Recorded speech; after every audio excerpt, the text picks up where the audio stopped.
यहां बंगाल में मछली की इतनी डिमांड है, लेकिन बंगाल मछली पालन में अब तक आत्मनिर्भर नहीं है।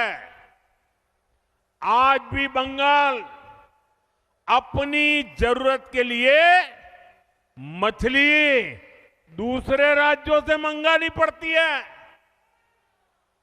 अपने 15 साल के शासन में भी टीएमसी आपको मछली तक नहीं दे पाई है, वो भी बाहर से लानी पड़ रही है। যারা বলছেন সোনার বাংলা গড়ব,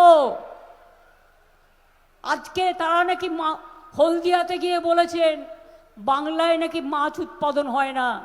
আমি বলি বিহারে মাছ খেতে দেন না, আপনার রাজ্যে উত্তরপ্রদেশে মাছ খেতে দেন না, রাজস্থানে মাছ খেতে দেন না, উত্তরপ্রদেশে মাছ খেতে দেন না, দিল্লিতে মাছের দোকানে হামলা করেন, মাংসের দোকানে হামলা করেন, ডিম খেতে দেন না, বাংলার ভাষা বলতে দেন না, লজ্জা করে না?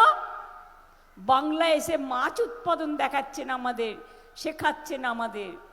আগে মাছ আমাদের সব নিয়ে আসতে তো হায়দ্রাবাদ থেকে, এখন আমরা 80% মাছ উৎপাদন করি বাংলায়।